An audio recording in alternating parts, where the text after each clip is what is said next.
Good morning વિદ્યાર્થી મિત્રો last લેક્ચરની અંદર આપણે ત્રુટિઓ વિશેનો અભ્યાસ કર્યો હતો કે ત્રુટિઓનું સંયોજનની અંદર બે ત્રુટિ આપેલી હોય તો તેનો તફાવત કઈ રીતે માપી શકાય, તેનો સરવાળો કઈ રીતે માપી શકાય, તેના ગુણાકાર કઈ રીતે માપી શકાય, તેના ભાગાકાર કઈ રીતે કરી શકાય અને તેના રિલેટેડ નંબર ઓફ એક્ઝામ્પલ આપણે સમજી ચૂકેલા છે. આજે વિદ્યાર્થી મિત્રો કે જ્યારે કોઈ બે ત્રુટિ ઘાતાંક સ્વરૂપે આપેલી હોય ત્યારે તમારે શું કરવું, બરાબર છે? તો એને આજે સમજણ લઈશું. ધારો કે કોઈ એક ભૌતિક રાશિ છે, બરાબર છે? ધારો કે કોઈ ભૌતિક રાશિ ઝેડ છે, બરાબર છે? આ ભૌતિક રાશિ ઝેડ એ સ્ક્વેરના સ્વરૂપની અંદર છે, બરાબર છે? કોઈ ભૌતિક રાશિ ઝેડ છે તે સ્વરૂપ એ સ્ક્વેરના સ્વરૂપમાં છે અને મારે એની પ્રતિશત ત્રુટિ અથવા તો સાપેક્ષ ત્રુટિ શોધવી હોય તો હું શું કરીશ કે જ્યારે બે આ સ્વરૂપના અંદર હોય ત્યારે તેના વ્યાપક સ્વરૂપે delta Z by Z is equal to, હંમેશા એક વસ્તુ યાદ રાખો કે જ્યારે ડેલ્ટા ઝેડ એટલે કે એના તફાવત અને ઝેડ એટલે કે મૂળ મૂલ્ય, જ્યારે ડેલ્ટા ઝેડ બાય ઝેડ હોય અને જેટલો પણ તમારો ઘાતાંક આપેલો હોય એટલા ગુણાંકમાં તમે delta A by A plus delta A by A રૂપે લખી શકો છો. અથવા તો બીજી રીતે તમે લખવું હોય વિદ્યાર્થી મિત્રો તો ઝેડ સ્ક્વેર છે, ઝેડ બરાબર એ સ્ક્વેર છે, તો આ ટુને જે ઘાતાંક હોય એ ઘાતાંકને તમે ક્યાં લાવો છો? આગળ લાવો છો. મતલબ કે ટુને આગળ લાવો છો અને એનું પરિણામી મૂલ્ય ડેલ્ટા એ બાય એ થશે. મતલબ કે તમે બે સ્વરૂપે એનું મૂલ્ય અહીંયા પણ શું થશે? એ જ થશે, ટુ ડેલ્ટા એ બાય એ. સમજ્યા છે વિદ્યાર્થી મિત્રો? કોઈ ભૌતિક રાશિ ઝેડ છે, આ ભૌતિક રાશિ ઝેડનો જે પરિણામ છે, અવલોકન છે એ સ્ક્વેરના સ્વરૂપમાં છે. એની મારે સાપેક્ષ અને પ્રતિશત ત્રુટિ શોધવી હોય તો delta Z by Z form શોધવા હોય તો ડેલ્ટા ઝેડ બાય ઝેડની અંદર શું થશે કે જ્યારે પણ આનું સાપેક્ષ કરીએ છીએ ત્યારે delta A by A plus delta A by A જેના ઘાતાંક સ્વરૂપે કન્સિડર કરો. જો અહીંયા બે હોય તો બે કન્સિડર કરો, ત્રણ હોય તો ત્રણ. અને બીજી રીતે લખવું હોય તો તમારો જે ઘાતાંક છે એ ઘાતાંકને આગળ ગુણાંકમાં લાવો છો એટલે કે ટુ ડેલ્ટા એ બાય એ રીતે પણ કન્સિડર કરી શકો છો. તેના જ આધારિત ધારો કે કોઈ એક્ઝામ્પલ કન્ડક્ટ કરીએ છીએ તો એક્ઝામ્પલ કન્સિડર કરીએ છીએ તો કોઈ ભૌતિક રાશિ ઝેડ છે. આ ભૌતિક રાશિ ઝેડનું સૂત્ર એટલે કે A raise to U, B raise to R અને સી રેસ ટુ ડી છે, બરાબર છે? ઓકે, કોઈ ભૌતિક રાશિ ઝેડ છે, આ ઝેડનું એનું સૂત્ર ઝેડ બરાબર એ રેસ ટુ યુ છે, બી રેસ ટુ આર છે અને સી રેસ ટુ ડી છે. તો મારી આને નિરપેક્ષ ત્રુટિ એટલે delta Z by Z form પ્રતિશત ત્રુટિ શોધવી હોય, સાપેક્ષ ત્રુટિ શોધવી હોય તો કેટલા સ્વરૂપમાં થશે? તો એના સોલ્યુશન કન્સિડર કરીએ તો અહીંયા કશું નહીં કરવાનું. સૌ પ્રથમ ડેલ્ટા ઝેડ બાય ઝેડ લખો છો તમે, બરાબર છે?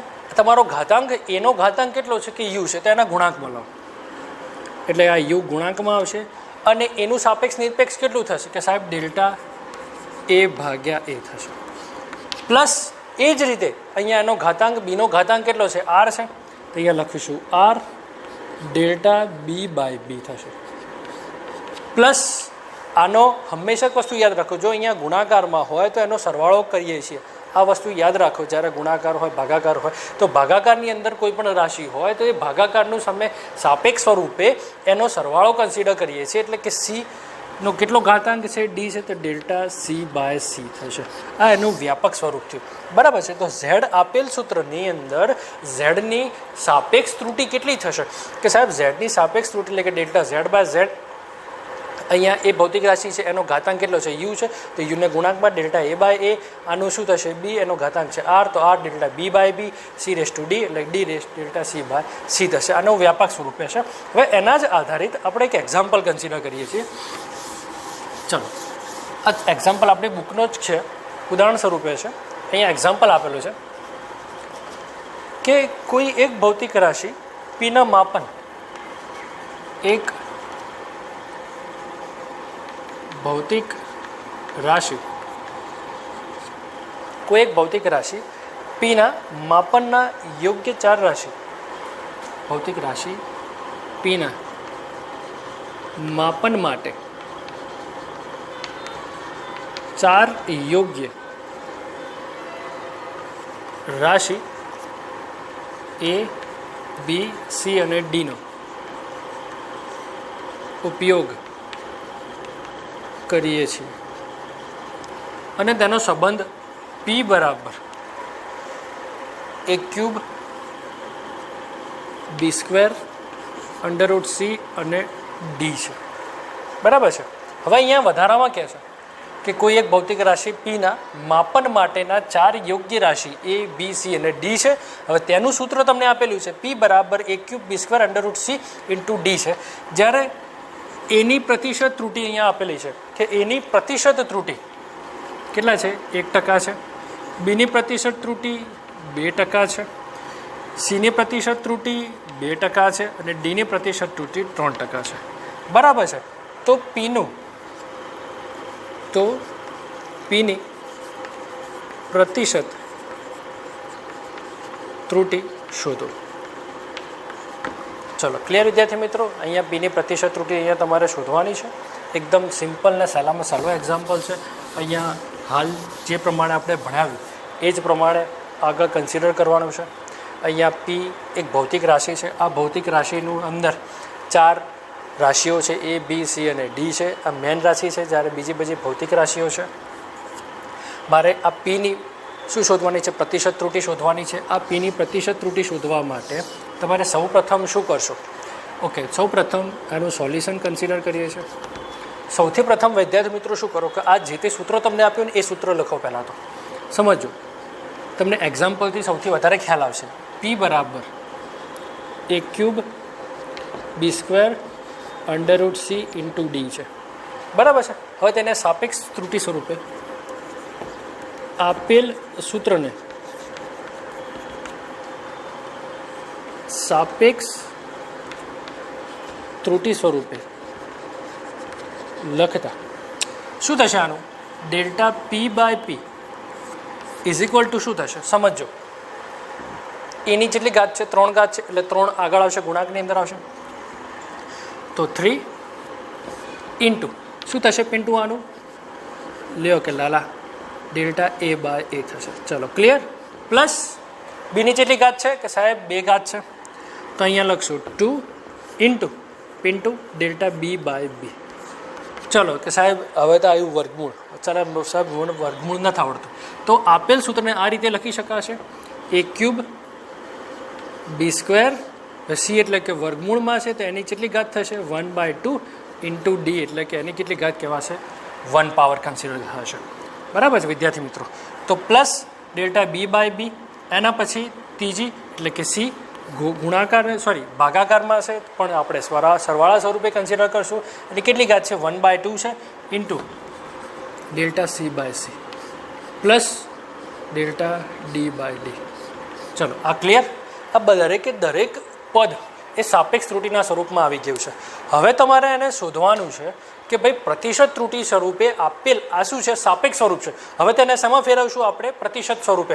જ્યારે પણ પ્રતિશત એટલે કે ટકાવારી ફેરવવાનું હોય તો તમે બંને બાજુ શું કરો છો? ગુણાકાર સ્વરૂપે કન્સિડર કરો છો. એટલે કે અહીંયા ડેલ્ટા પી ભાગ્યા પી ગુણ્યા 100. હવે તમે આ સમગ્ર પદની અંદર આ ત્રુટિઓ સ્વરૂપે ડાયરેક્ટ મૂલ્ય લખી શકો છો. કેમ કે આપેલને હવે આપણે પ્રતિશતની અંદર કન્વર્ટ કરી ચૂકેલા છે કે 3. ચાલો 3 ડેલ્ટા એ બાય એ એટલે કેટલા ટકા થશે? 1% થશે. પ્લસ આ 2 ડેલ્ટા બી બાય બી કેટલા થશે? કે તમને ઓલરેડી આપેલા છે 2% છે. Plus 1/2 delta C by C કેટલા છે? કે 2% છે. ચલો અહીંયા લખીશું 2% છે. Plus delta D by D કેટલા પર્સન્ટેજ છે? 3% છે. 3% છે. ચલો હવે કશું જ નહીં કરવાનું, જે સોલ્યુશન આપવાનું છે. ચલો અહીંયા આ 2 કટ થશે એટલે કે 1% થશે. તો એઝ ઇટ ઇઝ તમે સાદરૂપ આપો છો તો 3 × 1 કેટલા થશે? 3 થશે. અહીંયા તમે ગુણાકાર સ્વરૂપે 3 × 1 એટલે કેટલા થશે? 3% થશે. પ્લસ 2 × 2 = 4 એટલે કે 2 × 2 કેટલા થશે? 4% થશે. પ્લસ અહીંયા તમે 2 કટ કરો છો એટલે અહીંયા કેટલા ટકા વધશે? કે 1% વધશે. પ્લસ અહીંયા કેટલા ટકા થશે? 3% થશે. હવે આ સમગ્ર પદનો તમે શું કરો છો? સરવાળો કરો છો. એઝ ઇટ ઇઝ તમે જોઈ શકો છો 3 ને 4 ને 7 ને 1 8 ને 3 એઝ ઇટ ઇઝ તમે જોઈ શકો છો 3 ને 3 6 ને 4 10 ને 11%.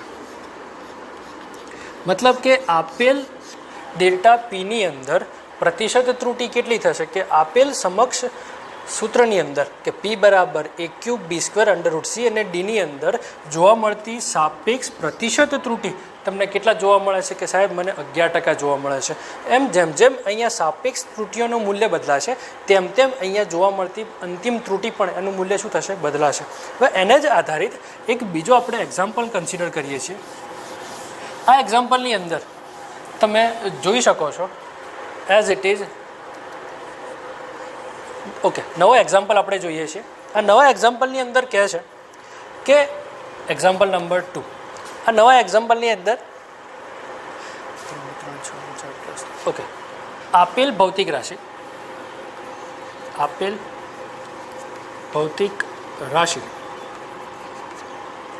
z બરાબર a³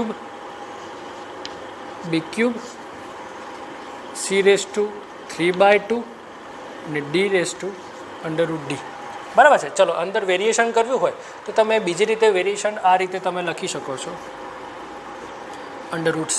બરાબર છે. આ રીતે તમે થોડું અંદર ચેન્જીસ કરી શકો છો કે જ્યાં a b c અને d એ ભૌતિક રાશિઓ છે અને એની પ્રતિશત ત્રુટિ અહીંયા આપેલી છે 1% છે, બીની પ્રતિશત આપેલી છે તમને 3% છે, એઝ ઇટ ઇઝ સીની પ્રતિશત ત્રુટિ આપેલી છે કે 2% છે અને ડીની પ્રતિશત ત્રુટિ આપેલી છે 2% છે. બરાબર છે. તો આપેલ ભૌતિક રાશિ માટે ડેલ્ટા z/z ઇન્ટુ 100 કેટલા થશે આ તમારે શોધવાના છે. ડેલ્ટા z/z એટલે શું થશે કે પ્રતિશત ત્રુટિ કેટલી મળશે એ તમને અહીંયા જોવા મળશે. ચલો વિદ્યાર્થી મિત્રો, સૌ પ્રથમ આપણે શું કરશું કે એઝ સ્ટેપ બાય સ્ટેપ આપણે જે તે સમીકરણ લખશું કે અહીંયા ભૌતિક રાશિઓ a b c અને d સાથે સંલગ્ન ભૌતિક રાશિઓ કઈ કઈ છે. ચલો આનું સોલ્યુશન કન્સિડર કરીએ છીએ. ઓકે, સોલ્યુશનની અંદર સૌપ્રથમ તમે શું કરશો કે આ ભૌતિક રાશિ ઝેડનું મૂલ્ય લખો છો. ચલો સૂત્ર આપેલું છે z બરાબર a³ b³ √c⁻³ અને √d. ચલો સૌપ્રથમ તો આ એક્ઝામ્પલની અંદર સૌથી સહેલામાં સરળ રીતે સોલ્વ કરવા માટે તમે સાદી પદ્ધતિમાં કન્વર્ટ કરશો. આ સાદી પદ્ધતિમાં કન્વર્ટ કરવા માટે આ 3 ની 3 ઘાત, આની 3 ની 3 ઘાત. હવે જુઓ આની શું કહેવાશે, કેટલી ઘાત છે કે ઓલરેડી વર્ગમૂળની ઉપર 3 ઘાત છે. વર્ગમૂળ એટલે કેટલી 1/3 થશે, તો સીની કેટલી ઘાત થશે 3/2 થશે. આ થોડું ટ્વિસ્ટેડ છે વિદ્યાર્થી મિત્રો. એ વર્ગમૂળ છે તો 1/2 અને એનો કેટલો પાવર છે 3 છે એટલે 3/2 થશે. એઝ ઇટ ઇઝ ડી છે તો ડીની વર્ગમૂળમાં સિંગલ છે એટલે કેટલી કન્સિડર કરાશું 1/2 હશે. હવે સાપેક્ષ સ્વરૂપે લખતા ઓકે ડેલ્ટા z/z શું થશે 3 આગળ આવશે એટલે અહીંયા તમે લખી શકશો ડેલ્ટા a/a પ્લસ અહીંયા 3 આગળ આવશે 3 ડેલ્ટા b/b પ્લસ આ 3/2 આગળ આવશે 3/2 delta c/c plus 1/2 delta d/d થશે. હવે વિદ્યાર્થી મિત્રો અહીંયા પ્રતિશત ત્રુટિની અંદર ફેરવતા જ્યારે પણ પ્રતિશત ત્રુટિની અંદર ફેરવવાના હોય ત્યારે તમે શું કરો છો બંને બાજુ 100 વડે શું કરો છો ગુણાકાર કરો છો. ત્યારે જ તમે આ દરેક સાપેક્ષ ત્રુટિની અંદર તમે ટકાવારી પ્રમાણ લખી શકશો. જો અહીંયા 100 નહીં લખ્યા હોય તો અહીંયા ચોક્કસપણે તમારે લખાઈ શકાશે નહીં. ઓકે, સૌપ્રથમ 3 છે ડેલ્ટા a/a ની પ્રતિશત ત્રુટિ અમને ઓલરેડી આપેલી છે કેટલી છે કે 1% છે. ચલો પ્લસ 3 ડેલ્ટા b/b એની પર્સન્ટેજ ત્રુટિ કેટલી આપેલી છે કે 3% આપેલી છે એઝ ઇટ ઇઝ તો 3% થશે પ્લસ 3/2 ડેલ્ટા c/c કેટલા થશે 2% થશે. ચલો આ 2% થશે પ્લસ 1/2 અને એને પણ કેટલા થશે 2% જ થશે. બરાબર છે. હવે આનું સાદુરૂપ આવશે 3 × 1 = 3 એટલે કે 3% તમને અહીંયા જોવા મળશે. 3 × 3 = 9 એટલે કે અહીંયા 9% જોવા મળશે. અહીંયા 2 કટ થશે એટલે કે 3% થશે પ્લસ અહીંયા 2 કટ થશે એટલે અહીંયા તમને કેટલા જોવા મળશે 1% મળશે. ક્લિયર છે વિદ્યાર્થી મિત્રો? 9 × 10 = 600. તો અહીંયા જોવા મળતી પ્રતિશત ત્રુટિ ડેલ્ટા z/z ની પ્રતિશત ત્રુટિ તમને કેટલી મળે છે કે ભાઈ 16% મળે છે. અહીંયા જોવા મળતી પરિણામી પ્રતિશત ત્રુટિ કેટલા ટકા મળી? અહીંયા 16% મળી છે. વિદ્યાર્થી મિત્રો, આ એક્ઝામ્પલ ઘણીવાર લગભગ આજથી 2 વર્ષ પહેલાં નીટની અંદર કન્સિડર કરી ચૂકેલો છો. ઓકે, તો એઝ ઇટ ઇઝ આ સમજવું બહુ જરૂરી છે. ઓકે વિદ્યાર્થી મિત્રો, આના પછી એક થોડા એક્ઝામ્પલ છે કે જે તમારે ઘરેથી ગણવાના છે. ઓકે, એના બી પહેલાં આ વખતે નીટ 2020ની અંદર નીટ 2020ની એટલે કે ગઈકાલના પેપરની અંદર આ ચેપ્ટરને રિલેટેડ એક એક્ઝામ્પલ પૂછાઈ ચૂકેલો છે. એ આજે આપણે સોલ્વ કરવાનો છે. ઓકે, નીટ 2020 આની અંદર કહે છે કે માઇક્રોમીટર સ્ક્રૂ ગેજ તમને અહીંયા માઇક્રોમીટર સ્ક્રૂ ગેજનું લઘુત્તમ અંતર પણ કીધેલું છે. 1 યર કેલિપર્સ પણ અહીંયા દેખાડી ચૂકેલા છે આપણે આગળના બહુ બધા લેક્ચરની અંદર. અને આ જ એક્ઝામ્પલ રિલેટેડ ઓલરેડી આ એક્ઝામ નીટ 2020ની ગઈકાલની એક્ઝામની અંદર પૂછાઈ ચૂકેલો છે. આપણે જે સોલ્વ કરીએ છીએ માઇક્રોમીટર સ્ક્રૂ ગેજનું લઘુત્તમ એટલે કે નાનામાં નાનું કેટલું મૂલ્ય માપી શકાય? લઘુત્તમ માપ 0.01 mm છે. હા, આ 13 તારીખની નીટની અંદર પૂછાઈ ચૂકેલો છે. આજે આપણે સોલ્વ કરીએ છીએ. માઇક્રોમીટર સ્ક્રૂ ગેજનું લઘુત્તમ માપ 0.01 mm છે અને તે 50 કાપા જેટલું અવલોકન માપે છે. તો તેનું પેચ અંતર શોધો. ઓકે, સમજો વિદ્યાર્થી મિત્રો, અહીંયા માઇક્રોમીટર સ્ક્રૂ ગેજ કીધેલું છે. માઇક્રોમીટર સ્ક્રૂ ગેજની મદદથી લઘુત્તમ 0.01 mm જેટલું લઘુત્તમ અંતર માપી શકાશે. અહીંયા 50 કાપા જેટલું અવલોકન લે છે અને પેચ અંતર એટલે કે કેટલું તમને રીડિંગ અવલોકન મળશે. હવે જ્યારે પણ આ પેચ અંતર કીધું હોય મતલબ કે એક કાપાનું અંતર 0.01 mm હોય એવા કેટલા કાપા છે કે સાહેબ 50 કાપા છે. તો પેચ અંતર શોધવું હોય તો લઘુત્તમ અંતર ગુણા કાપાની સંખ્યા એ સૂત્ર છે કે પેચ અંતર શોધવું હોય તો 0.01 એટલે કે લઘુત્તમ માપ ગુણ્યા કાપાની સંખ્યા પ્રમાણે તમે શું શોધી શકો છો કે એ જે તે સાધનનું પેચ અંતર શોધી શકો છો. ઘણીવાર ચેન્જીસ કરવા હોય તો માઇક્રોમીટર સ્ક્રૂ ગેજની જગ્યાએ 1 યર કેલિપર્સ તમે ફેરવી શકાશે. અહીંયા લઘુત્તમ પેચ અંતર બદલી શકાશે, લઘુત્તમ માપ પણ બદલાશે. બરાબર છે. આનું સોલ્યુશન કન્સિડર કરીએ છીએ કે ભાઈ માઇક્રોમીટર સ્ક્રૂ ગેજ નું પેચ અંતર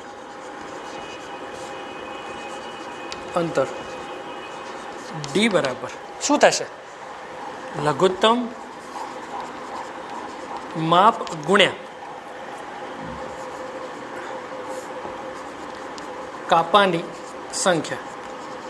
ઓકે, લઘુત્તમ માપ કેટલું છે કે સાહેબ 0.01 mm. કાપા કેટલા છે કે સાહેબ 50 છે. આ બંનેને સાદુરૂપ આપો ને તો તમને પેચ અંતર કેટલું મળશે ખબર છે? 0.05 mm.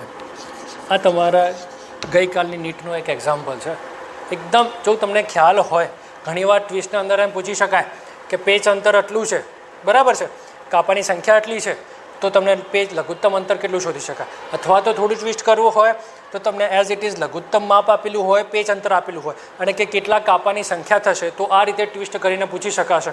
વિદ્યાર્થી મિત્રો, એકદમ સલામાં સલા એક્ઝામ્પલ છે. અહીંયા કીધું છે માઇક્રોમીટર સ્ક્રૂ ગેજનું લઘુત્તમ માપ ઓલરેડી તમને ક્વેશ્ચનની અંદર આપેલા છે. આ તમારે કાપાની સંખ્યા રીડિંગ લેતા કેટલા કાપા મળે છે એ પણ તમને આપેલા છે. અહીંયા બંધ બેસતું રીડિંગ કેટલું થશે કે માઇક્રોમીટર સ્ક્રૂ ગેજનું પેચ અંતર શોધવું હોય તો લઘુત્તમ માપ ગુણ્યા કાપાની સંખ્યા. લઘુત્તમ માપ કેટલું? 0.01 mm. કાપાની સંખ્યા કેટલી? 50. તો બંનેનું સાદુરૂપ આપો છો તો તમને કેટલું મળે છે? 0.5 mm જેટલું તમને શું મળે છે? અંતર મળે છે. વિદ્યાર્થી મિત્રો, આ ગઈકાલની અંદર પૂછાઈ ગયેલો ક્વેશ્ચન છે. એક સારો ક્વેશ્ચન હતો, બરાબર છે. નીટ 2020ની અંદર આ પૂછાઈ ચૂકેલો છે. આપણે ટોપિક રિલેટેડ હતો તો આપણે એની સાથે સાથે સોલ્યુશન કરાવી ચૂકેલા છીએ. હવે વિદ્યાર્થી મિત્રો, થોડા એક્ઝામ્પલ છે એ તમારે ઘેરથી હોમવર્કની અંદર કન્સિડર કરવાના છે. ઓકે, અહીંયા આ એક્ઝામ્પલ એકદમ સિમ્પલ છે, તમારે ઘરેથી હોમવર્કની અંદર કન્સિડર કરવાના છે. ફર્સ્ટ છે 1 kg metre square upon second square बराबर how many gram centimetre square upon second square. आ प्रथम क्वेश्चन है। द्वितीय क्वेश्चन है 1 metre is how many light year कि 1 मीटर बराबर केटला प्रकाश वर्ष। बीजी रीते तमने ख्याल ना हो लाइट ईयर एटले अहींया लखी दईए छे तो सरलता माटे प्रकाश वर्ष। प्रकाश वर्ष एटले तमने ख्याल है कि प्रकाशे 1 वर्षनी अंदर जेटलुं बी अंतर काप्युं होय 9.45 10 ए आपणे अहींया प्रकाश वर्ष कन्सिडर करीए छे एज इट इज। तीजानी अंदर कीधुं छे 3 metre per second square is equal to how many kilometre per hour square. अने पछी चौथुं छे कि एक सादा लोलकना अवलोकनो अनुक्रमे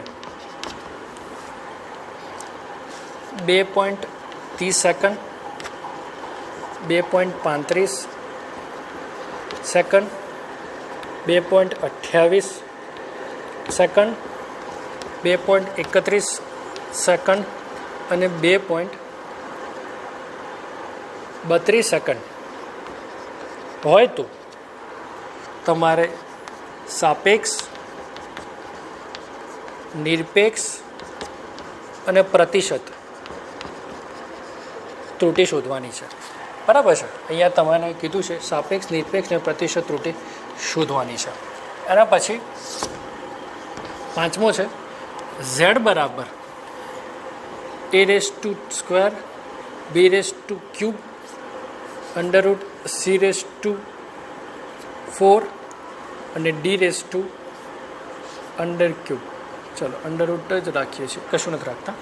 કે જ્યાં એની પ્રતિશત ત્રુટિ છે 1%, બીની પ્રતિશત છે 3%, સીની પ્રતિશત ત્રુટિ છે 2% અને સીની છે 3%। તો ડેલ્ટા z/z ઇન્ટુ 100 એટલે કે પ્રતિશત ત્રુટિ શોધવાની છે। આ 5 એક્ઝામ્પલ વિદ્યાર્થી મિત્રો તમારે કમ્પલસરી મને ગણી અને મોકલી આપવાના છે। બરાબર છે। અત્યાર સુધીની અંદર 5 એક્ઝામ્પલ તમારે મને હોમવર્કની અંદર PDF બનાવી અને મોકલી આપવાના છે।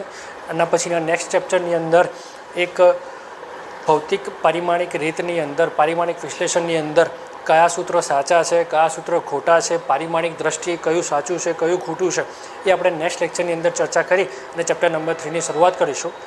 કે ત્યાર સુધી કોન્સ્ટન્ટ જે વિષયનું જે ચાલે છે તેનું રીડિંગ કરો અને કોન્સ્ટન્ટ એનું રિવિઝન કરો। Thank you.